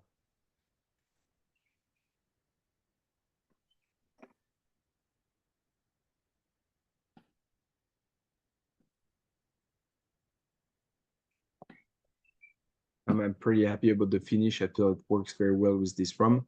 Mauritius rum, they are usually easygoing, round, fruity, very fruity. and not so dry. They most of the time they use ex-cognac barrels because being a French-speaking country, there is relation with France, so they use ex-cognac barrel. Ex-cognac barrel being bigger than whiskey barrels. Sometimes it's around 400 liters, 500 liters. It means less liquid in contact with the wood, so less influence on the wood towards the liquid. And then it means it is not as dry, but more fruity, rounder, and not as woody. And this sherry cask, how many bottles I made with the cask, Christoph? 800 something? Once again, How many bottles in total? I bottled 800. 867. Yes, 867. Our with bottle. one cask. So it was a big sherry cask. Usually sherry barrels are around 400, 500 liters. And so when you divide by 0.7 liters, it gives you around 800, 900 bottles. So that's why I have a big number of bottles with this sherry cask. May I ask you something, Florent? When you import the rum from Mauritius, for example, with this bottle, you import it you import it in the full of barrel strength, or already reduced ABV? Good question. So all the rum I import, I do it at full strength. Why? Because there is no point of transporting water, because water, we have it here in Europe. So it's more efficient in terms of space, in terms of money, and in terms of ecology to transport only the highest ABV possible, so that when we receive it, we dilute it with water. So of course, it takes more space, more liters, and we let it age. So normally, also what I try to do is that we transport the rum and put it back to the barrel at the same strength that the distillery would do it. But sometimes we also dilute it, because some distilleries, they put the rum at a too high strength into the barrels. Sorry, and depending on the strength you put the rum at in the barrel, you will get different type of flavors. You will extract different type of molecules from the barrel. So it's very important to decide which type of ABV you put the rum at into your barrel. But whenever I select rums from distilleries, most of the time we transport the rum in either big plastic drums, so 1,000 liter drums, or smaller blue drums, 220 liters, because we cannot transport the rum in the wood. It is too dangerous, because the wood expand the rum. If it's too warm, it would expand, and like a bottle in a freezer, it could explode. So I don't want to lose the rum. So we take the rum out of the barrel in a plastic drum, we bring them together, and then I put the rum back in the barrel.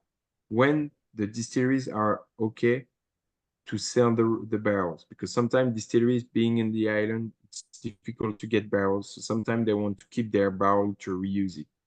So sometimes I can get the rum with the barrel, with the original wood barrel. Sometimes I can't. Okay, so my next question, who decide about final ABV product? You? Yes. Do So you keep the idea, do you keep every your selection in full full strength. strength? I don't So have all of it, you but I have a big part of it. At home, at the office, I might have like, I don't know, I say maybe 1,000 samples, because in total I bottled more than 500 barrels, single cask. So yeah, I have more than. It would be difficult to find the right sample just at the right time, but I have most of them in the basement. Okay, I'm happy to visit your office. Feel free to do so. And one day, what I might do, because I'm gonna have to get rid of it, is that maybe I'll hire an intern, and we'll do a nice label, and we'll put it on auction for a cheap price, but just so that every money made goes to a charity, for example, in Haiti or something like this. That's Okay. one of my project for in the next 2 years. Okay, thanks. Guys, do you like this one, Mauritius? Yeah, It's nice, yeah? yeah, of course. It's Works. really, really good. Only 45 ABV, but it's really, really nice. Still powerful. Do you feel the kind of wine, the previous wine that was in the barrel? We do get a bit of it, right? Yeah, some woody notes and the sherry cask finish is Sherry cask the is Sherry Yeah. cask. very, You can very also give some smokiness here, right? Because Yes, it's true. that's what it gives you.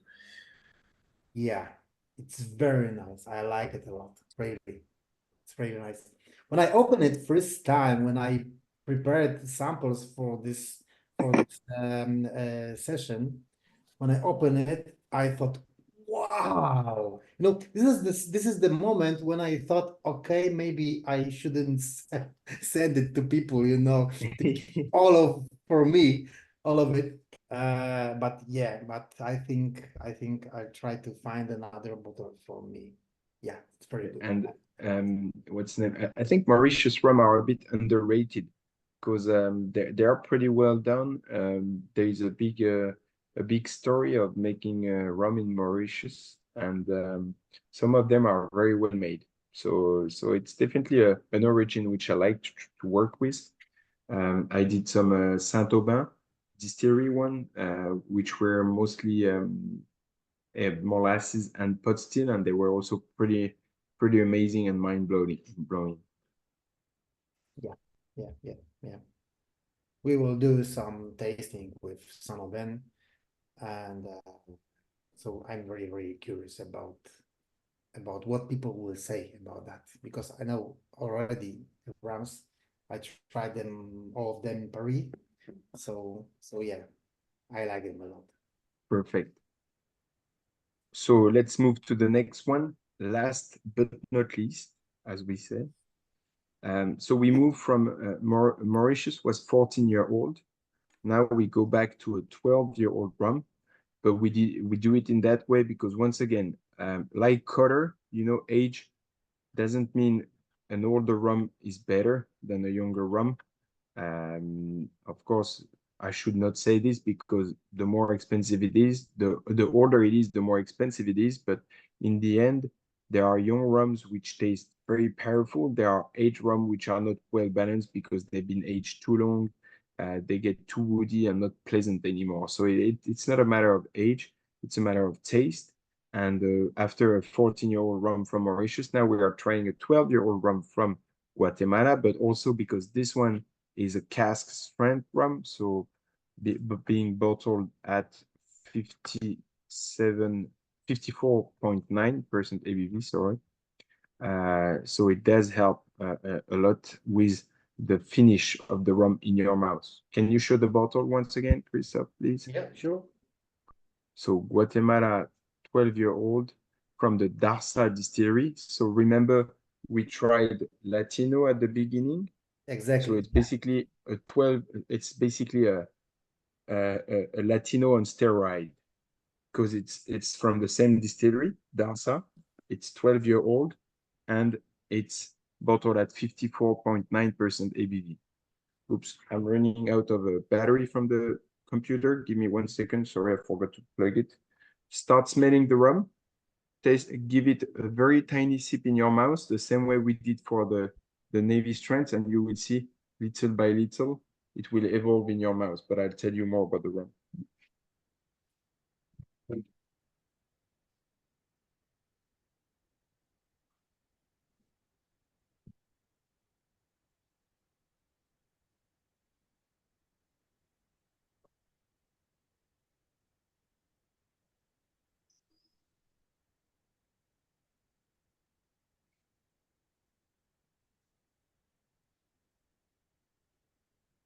Okay. Now we're good to finish. So usually what I like with cask strength rum, especially for Latin style origins is that it gives it another dimension. As usual, Nicaragua, Panama, Guatemala, there are easygoing rums. There are sometimes too sweet, too vanilla. But the fact that we bottle them at a cask strength ABV makes them more powerful and gives them definitely a different character, a different style. So it's a great way to create the balance that I was talking earlier between those sweet vanilla flavors and the power of the alcohol with the power of the wood. So by bottling it at 54.9% ABV, I feel it gave it a much different character, a much powerful character, of course, because of the ABV, but not only, it really helped to express more of the nice rum flavors sometimes that you can get from the Latin style rums. So that was the idea with this one, 12-year-old, bottled cask strength, meaning no dilution, no filtration, nothing, just a pure rum from the barrel to the bottle. That's it. And of course, when you do this, it makes much less bottles because you don't add water to reduce the alcohol content. So how many bottles were there here? Something like what, 300, a bit less? 268. 268 bottles. So it makes it more exclusive, makes it more interesting. And keep in mind something, alcohol is a flavor fixative.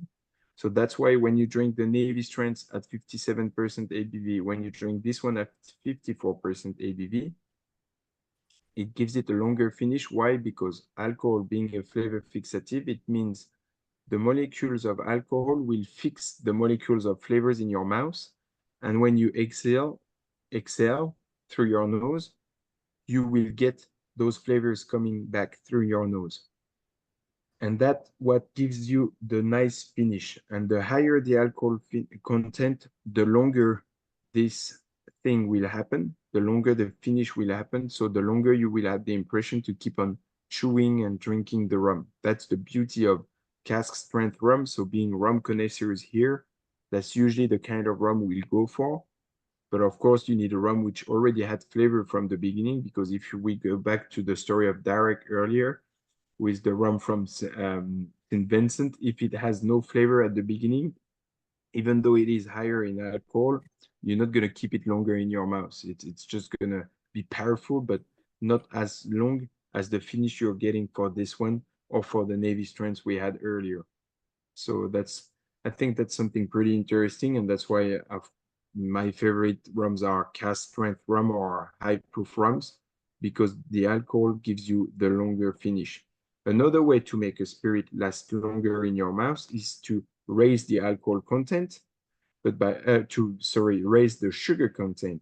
It's cheaper than raising the alcohol content, of course, but that's why multinationals do it. But by putting too much sugar in the rum, people get tired of it by the end, and it's not honorable. It's not the way. It's not natural.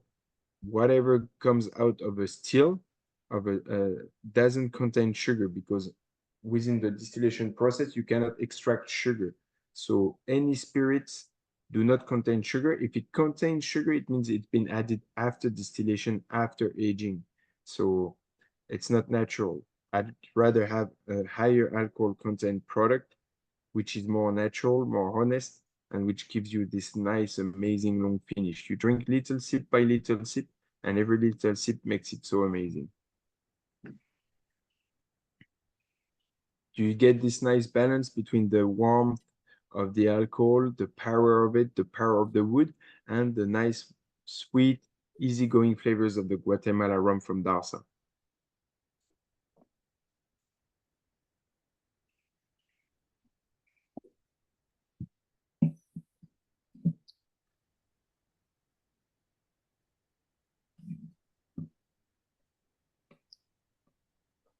And same thing for color, you see, as a 12-year-old rum from Guatemala, it is not that dark in color.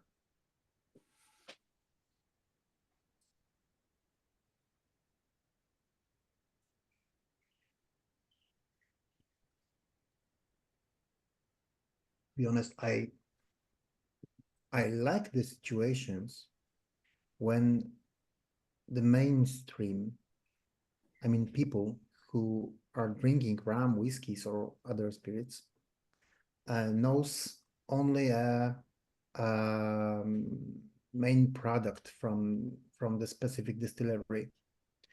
For example, can be Zacapa or Butran. And I like the situations when in the same time, when people think that the distillery can do only sweet and not very powerful rums, people can try totally different thing from the same distiller, the same process of producing rum, and that can change thoughts about the distillery. I like this, especially from the whole distilleries from Central America. Yes. From from all countries, because when we say, for example, Panama, we think about Abuelo, for example. Abuelo is the typical Spanish style of rum. Yes, for sure. It's well balanced and it's kind of daily rum. But when you try something from straight from the barrel, from the same distillery, you can feel totally different rum. And Exactly. this situation, I like such situation like this one, that we can try something totally different that we used to try before. That's the beauty of independent bottlers most of the time. Yes, So exactly. Yeah, I agree. I'm sure everybody knows the difference here, but everybody understood I'm not a rum distiller. I just do a work of selecting the rums from all over the world and blending them, aging them in my own warehouse in France. And the idea is to help people discover the world of rum in general and help them to be surprised sometimes with new distilleries and rums they might never have tasted in their life if they were not for Compagnie des Indes. Yeah. Guys, what do you think about that?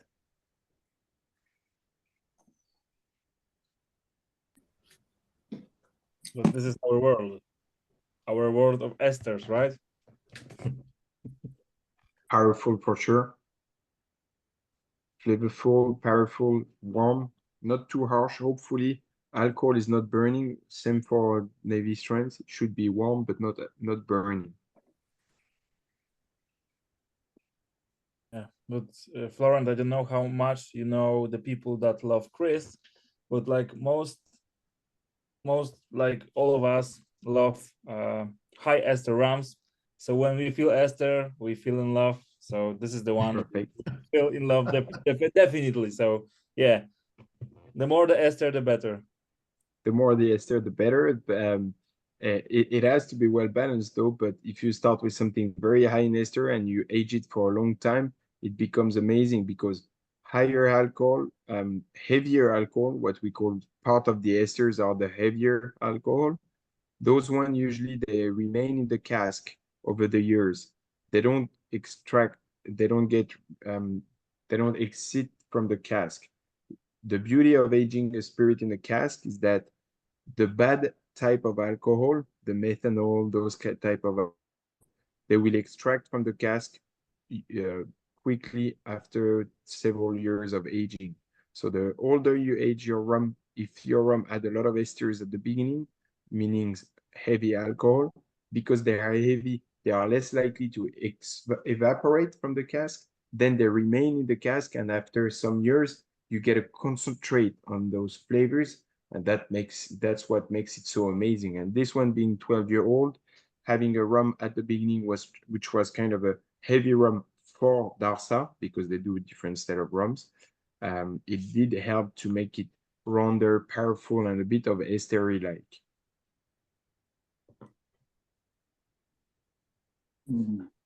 Very good rum. For me, the best from today lineup.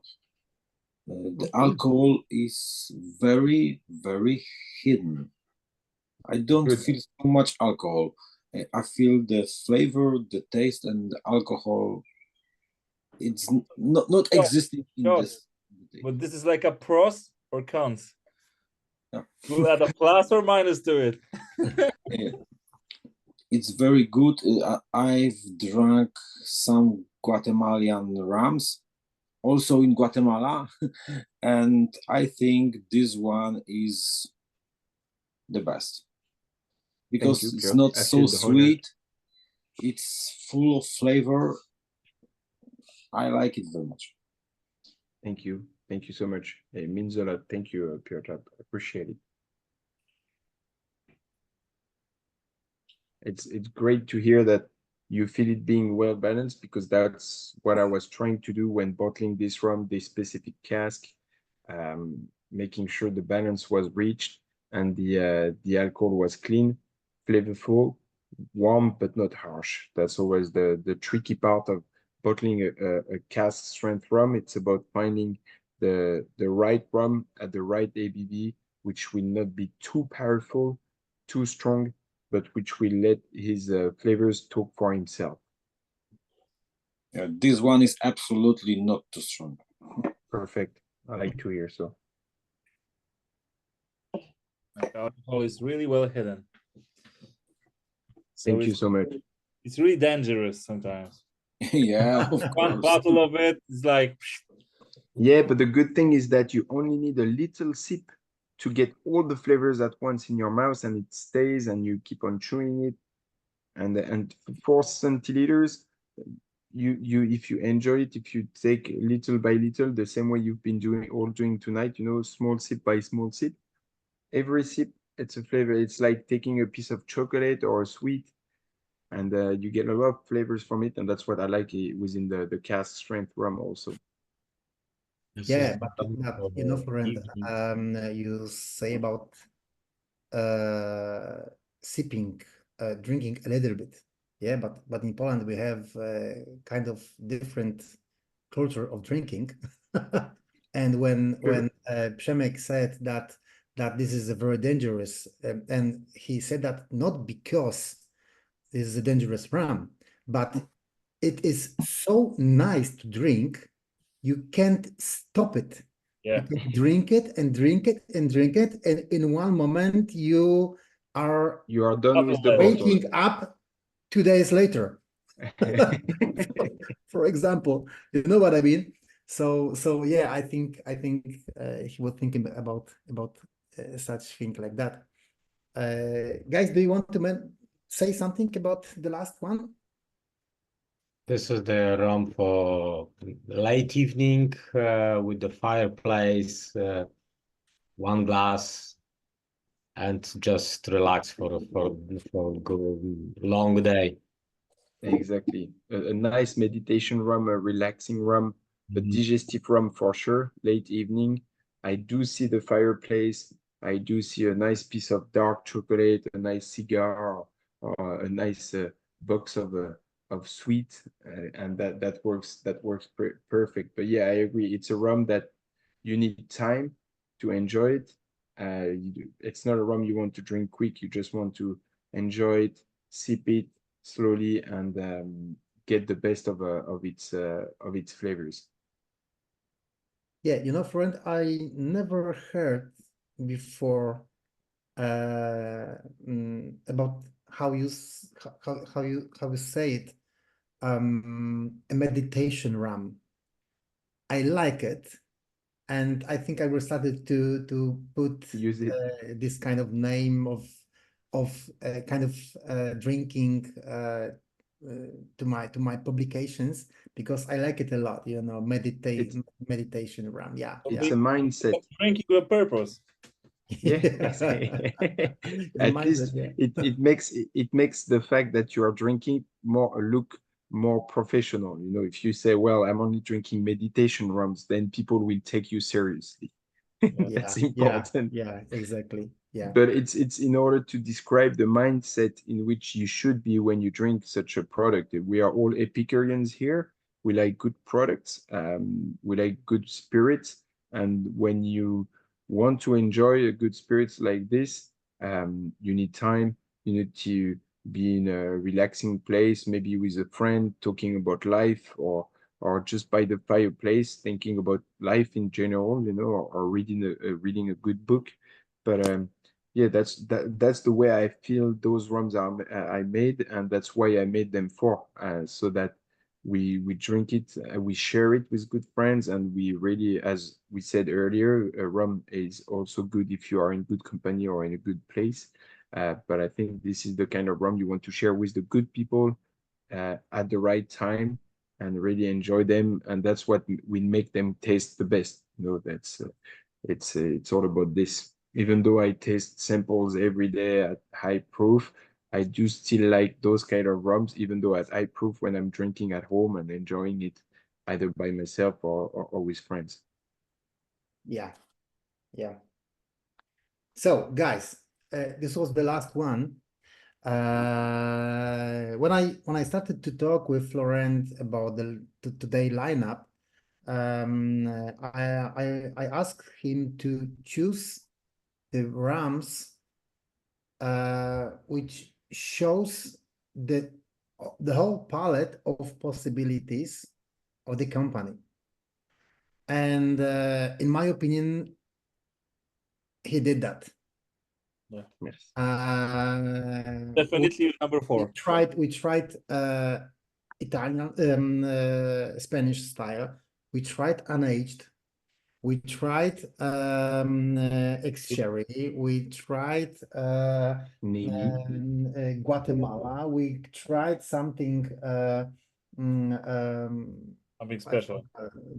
smoky, smoky, yeah, Boulette de Canot. and Jamaican Bullet Cannon. style. You know, I think we tried everything we should try to make the next step of finding something, trying to find something from this project. So I'm happy about that.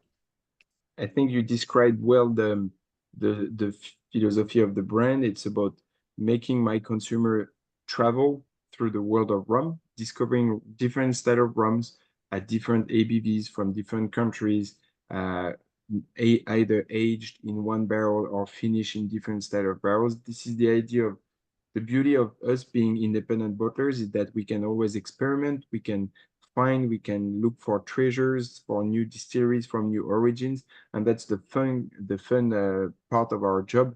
It's about surprising and always trying to find this nice little treasure that the other one hasn't found yet, and making it available for people. And I think I'm proud to say that I've been bottling quite a lot of rums, which are the first one, like rums from Indonesia, from Brazil, from Ghana, from Cachaça.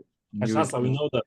Cachaça from Brazil, and New Yarmouth. I was, I think, the first independent bottler to bottle New Yarmouth, to bottle a lot of different rums, and that's what excites me and makes me want to go further. Is about finding this specific barrel from this specific distillery made this specific way, and always finding something new to my consumers so that they can enjoy, and in the long run get some more meditation rums, you know. So that's important, and also that people get more educated, so that they all educate their friends, and that everybody gets to drink better rums. Not expensive rum, it doesn't have to be expensive rums, but rums which are made in a more honest way, and that has always been my mojo, you know, honest rums which taste like rum, authentic rums which taste like real rums. So that's the idea, and finding great rums from all over the world and making them available for my consumers. So that's the story, the mojo, the storytelling, and the philosophy of the brand,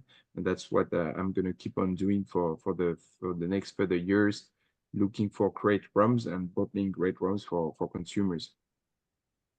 Yeah, and we will follow you. Sounds good to me. Sounds good to me, and I'm happy to come back next year and do another lineup of new bottlings or previous bottlings that we could find together, Christophe.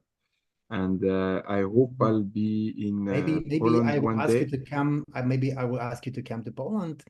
With pleasure, with pleasure. We can do this. I travel I travel a lot around Europe to do master classes and educate. So I'm more than happy to come and visit again. I know some Polish words, but apart from Dzień dobry and Dzień dobry. dziękuję and nie mówię po polsku, soy francusem. That's a really great word to Perfect. know, or even the whole sentence, right? Because That's the only Perfect. ones I know. Perfect. But maybe I'll get around with this within Poland. But I'll be happy to be there and visit some market, visit the liquor stores, and get some great bars to visit. That'd be cool. But yeah, for sure, let's get in touch. If not, we do another video next year and do another lineup. Thank you so much, all of you guys. I'm feeling very proud that you were here tonight to listen to me and that you drank some of my rums tonight. So thank you for this. I hope you enjoyed it. And maybe I'll see you next time. There is a rum show in Poland, maybe. Yeah, we have a very, very, very nice festival, Ramlov Festival Rumlov, yeah. in June. So this 1 year week. is too late because to the festival we have 4 days, guys, 4 days. Yeah. Yeah. So next week we have the only one Ramlov Festival. Festival. Band This is week, very, very this good week. and fastest growing. So next year, I hope we will To talk be about there. that in Perfect. France when we meet. So maybe there will be a chance to catch you in Poland next year. With maybe With Europe. great pleasure. Thank you so much, guys. Thank you very much, Florent. Thank you very much. Now is the Thank time you. for us for after party. Debrief. We always have a part after the main part Presentation. of the tasting. We turn off the recording. We turn off the main streaming. So after that, we are just talking about what we just What's tried. next in the rum world? Yeah, Dirty talks. exactly. Dirty talks. Dirty Sounds talk. good to me. There is no such Perfect, word guys. in our vocabulary, right? No, no. Perfect. Once again, thank you so much, guys, for everything. Thank Great you. being with you all tonight. Hope to see you soon, face to face, maybe in Poland, maybe around the rum world. And let's all keep the rum great and fight against the pirates together. Yeah. Yes, exactly. Thank you Allez, very much, Florent. have a Thank great you. night. I'll let you go to your dirty talks now. Bye-bye. Yeah, It was thanks. great Bye. pleasure. Bye-bye. Thank you. Thanks. Have a good night. Bye-bye. Bye. Thank you. Dobrze, to teraz tak, poczekajcie. Wyłącz nagrywanie. Wiecie, że musimy poczekać teraz? Poczekajcie. Gdzie tu mamy Wiemy. nagrywanie? Najpierw wyłączymy nagrywanie. Potem dobranoc z telewizją.